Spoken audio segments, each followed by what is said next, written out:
Well, Pat, we could proudly report that the Carolina Hurricanes got a 4-2 victory over the Vegas Golden Knights in Game 5. That means they are up 3-2 in the series. One more win, and they could possibly be hoisting Lord Stanley's Cup. Now I think I understand why Rod Brindamore was a little salty the other day when I asked if he could latch onto the positives through 3 games in this series, and he, on the Zoom, kind of mumbled off of it, what are these guys watching?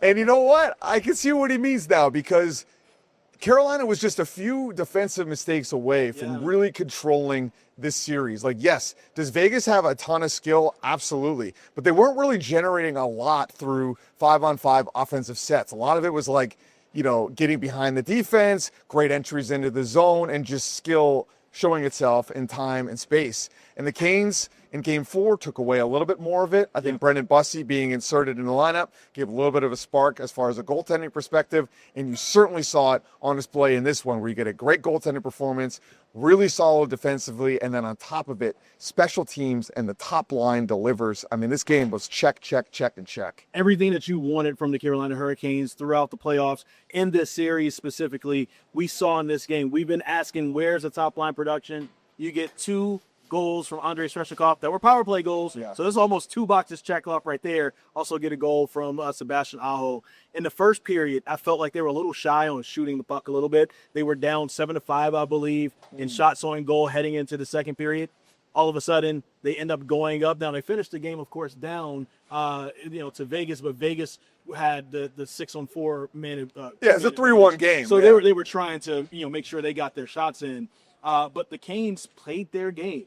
They dumped, they chased, they won it off the boards, they won face-offs, and they played great defensively. And when all of that happened, all of a sudden, this team that beat the Carolina Hurricanes twice, something that no other team in the playoffs can say, look like just a regular team.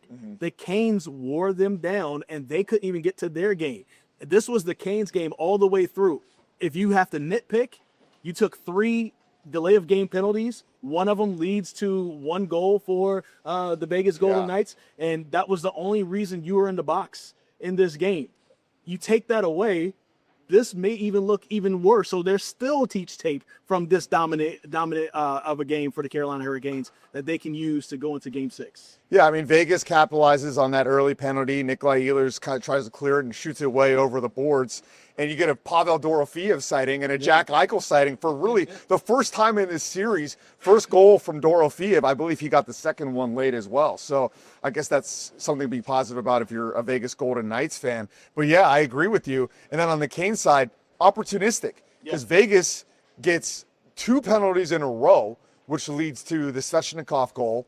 And then in the third period, you've got the double minor, which leads to the second Svechnikov goal. And on both of those plays, and really all the goals tonight, shout out to the assist makers. Because Nikolai Ehlers on the first goal hits Jordan Staal right on the tape, giving him that deflection. For sure. 6 goals for Jordan Staal. Talk about getting in front of the net at the right time, as we're going to welcome Brian Murphy here into the conversation. Then on the other goals, Ehlers on the last power play goal to Svechnikov had a great pass. And then Shane Gostisbehere, brilliant. You're running these power plays, kind of like you've talked about, getting the goalie to move. And he did that, allowing players to score. So really, just top to bottom, really sharp for Carolina. And we haven't really even gotten in too deep with the goalie conversation. So let's bring Brian Murphy in here. He's basically coming straight from the press conference. Brian, what were some of your takeaways from the goaltending decision to start Brendan Bussi and how he performed?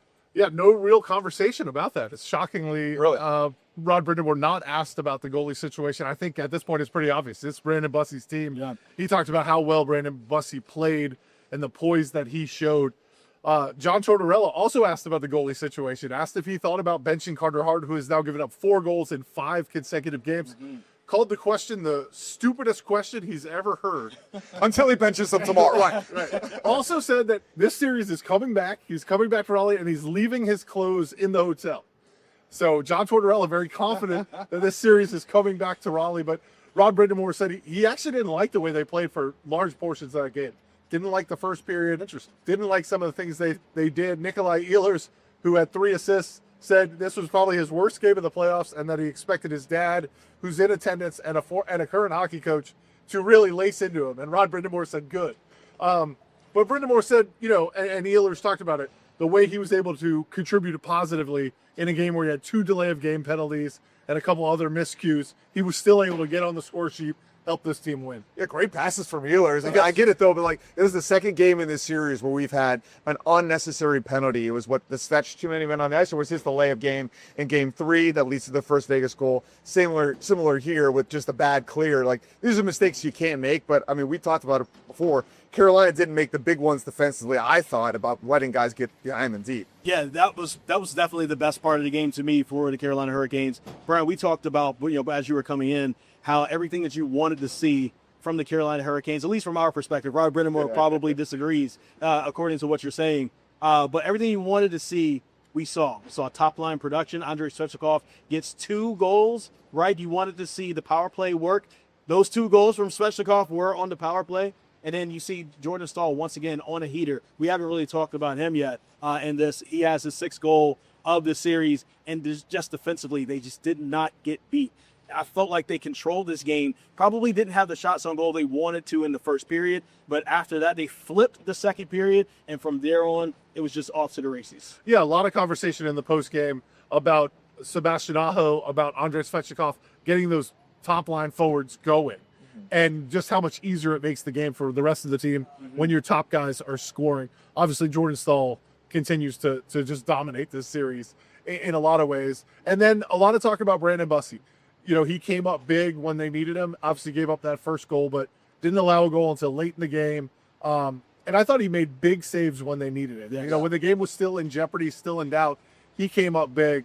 Obviously got lucky a little bit late in the game, 6-on-4. Vegas had pulled their goalie. A shot hits the post, and then he's able to smother the rebound before Hurdle, who was standing right there, was able to knock it in. He said it, I talked to Bussi in the locker room. He said, I made it a little more interesting than maybe we wanted it. But in the end, I thought a lot of questions tonight, and you guys have probably mentioned it, about this was the closest to Carolina Hurricanes hockey that we've seen in the final. Yeah. It looked like a game that, some of the games they played earlier in the playoffs, where they just outmatched the other team. Their system was able to work, whereas the other games in the series, the chaos, the stress game, both teams just kind of never settling into a flow, and it just leads to these high-scoring occasions, albeit, what do we end up here, 4-2, still pretty high scoring, wasn't over 7. And then just going forward, where do they go from here, right? What adjustments do you make? I guess it's just the response that Vegas has. If Tortorella is that confident, he's going to light a fire into them.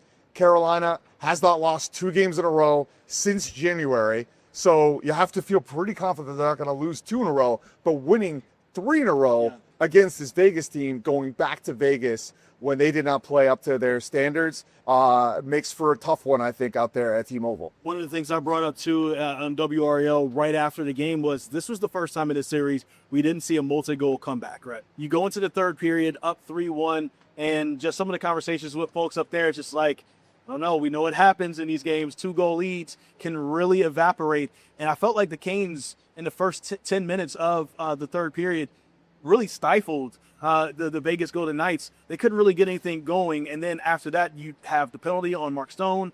He goes to the box for the double minor. The Canes go up 4-1. And that's when Vegas started making a little bit of a push. But it was just too little too late. And the Canes really showing what they can do with a lead, especially when they're playing good defense. Yeah, back-to-back penalties, I think, in the first period for Vegas, the 4-minute minor. Those were both pointed out by Tortorella as kind of turning points in the game. Another turning point in the game. Vegas was without William Karlsson for a lot of this game. Tortorella said no update. Then later on, he said, we don't expect to have it. So that's a huge loss, and it led to a lot of shuffling of the lines for Vegas. So you wonder, both and Rod Brindamore, several of the players talked about, we know the next game, to Pat's point, we know the next game is going to be the hardest one. Yeah. Winning the 4th game is always the hardest. We've heard that in every series so far for the Carolina Hurricanes. And you get a sense that they're going to get Vegas's best effort. I don't think they got it tonight, but I think when you go back to Vegas, Carolina's going to get their best effort. It's the first Game 6 that the Carolina Hurricanes are going to have to play Yeah. in these playoffs. They haven't gone more than 5. And so it's going to be interesting to see how they respond on the road. But then also with Vegas, what you said, how they're going to respond. Did anybody ask about Freddie Anderson and his health? Yeah, nobody asked about Freddie Anderson, and obviously before the game, Carolina called up another goaltender, Amir Miftikov. Yeah, there you go. There you go. I knew I was going to botch that one. So now they have 4 goalies on the roster. You saw both Miftikov and Anderson were healthy scratches tonight. I mean, the sense that I have, and I'm sure Rod will be asked about it tomorrow morning when they have their next media availability, this is Brandon Bussi's series. They're going to live or die with Brandon Bussi in the final 2 games of this series. I know Carolina hopes there aren't 2 games, but this is Brandon Bussi's series. It's been his season, and maybe it's only fitting that the 27-year-old rookie waiver wire pickup before the season. I kind of wrote in my story about how it was the veterans, Stahl, Svechnikov, Aho, guys who've been with Rod Brindamore ever since he became the head coach, who scored all the goals in this game. Well, it was also the least experienced Hurricane, Brandon Bussi, who is now the goaltender of this team for the rest of the series, in my opinion. And they're going to live or die with him, I think. And I think just watching this team during the season, you started to get the feeling that maybe Brandon Bussi was that missing piece. Now, there's several guys that qualify as the missing piece on this team, which is why they're here. Nikolai Ehlers coming in the trade. Andre Miller coming in, who we talked about. Taylor Hall emerging. Logan Stankovic. You got to go down the list. It isn't just Brandon Bussi. But when you think about the playoff exits of the past, Carolina having to play Freddie and Antti Ranta, having to play Freddie, Pyotr Kochetkov, and Antti Ranta, and other seasons, that they just always needed multiple goalies. And when you had Bussi emerge like this, you're like, could that be the hot goalie that they needed? Or the second hot goalie? You didn't know how it was going to play out ultimately, but you felt like there was something there, right? This guy's the 5 wins, 10 wins, 20 wins, and he just has something. Like talking to his dad earlier tonight, he's like, he's just a winner. He finds ways to win. He makes the most of every opportunity, like from high school to college. Like this guy has exceeded every expectation, and he's grounded enough to be in this moment and not be overwhelmed. Yeah. And like you think you do it in one game, could it be a fluke? He does it in his second game in a row at home, and this is 3 games now he's played in the series. And we had the report that came out yesterday that the Canes could have traded for Sergei Bobrovsky. The Florida Panthers were asking for a first. They said nope. And so some people are going to look at that like, whoa, you didn't give up a first for that guy? Well, if Bussi's playing like this, you don't need that guy because you already have that guy. It's interesting because he looks like a goalie who hasn't played in 2 months in that he's fresh. Yeah. And on the other side, you've got Carter Hart, who's had to play all these games throughout the postseason, who looks like a little bit of a tired goalie to me. A couple of the goals that he let in today, one was through a defenseman's legs. I'm not sure he saw it. Yeah. The Svechnikov goal on the power play.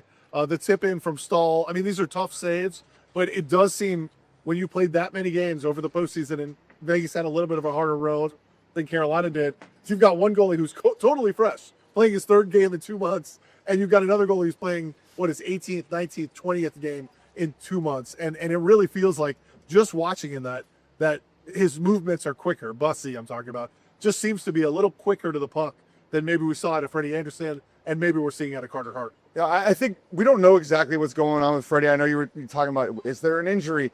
I mean, I think it could be a lot of things together combining at once, right? We talked about the loss of his agent. He was very close with. This is also a goalie that is older.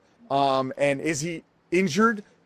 Maybe not, but is he sore, right? All these movements you have to make as a goalie, these incredible stretches and instincts and all these strange parts, and then just the mental toll of always being able to play, like Freddie talks about, the next save, always play for the next save. Well, that means you have to play the next save like it's your last. That takes a lot of mental focus in a series that a team is so skilled that any mistake could be the difference between winning and losing. So I think it could be a variety of things, and getting the fresh goalie in at the right time. I mean, that's why Rod's the coach. Clearly starting Freddie to begin the playoffs was the right call. Right. And they waited and they waited and they waited, and clearly he's hitting all the right buttons here. And we haven't really gotten a great answer, but Freddie Anderson took a big hit to the head. Yeah. In the second period of that game in Vegas, and allowed 4 goals after that. That was the second of the 2 disallowed goals, was the one he got interfered with. Took a direct shot to his head. I don't know. Like, we talk a lot about head injuries, and I'm not speculating that he has one, but you just wonder. He'd been great up until that point. He allowed 4 goals the rest of that period, and we haven't seen him again. We haven't seen him at open practice in Vegas. We didn't see him at open practice this morning, and it just makes, and they call up a 4th goalie. I mean, so you start adding all these pieces together, and you just wonder if it's not the head injury, maybe it's something else. But again, I just think it's Brandon Bussi's team now, for sure, for the last 2 games of this season. And whether they win the cup or not is going to rest a lot on his shoulders. Rod Brindamore said this morning that that Freddie was on the ice before everybody else. ESPN showed the video to back that up, so he was on the ice before everybody and quote else. available in theory. And quote available. So maybe he was the emergency backup goalie for the Canes if they went through Bussi and Pyotr Kochetkov.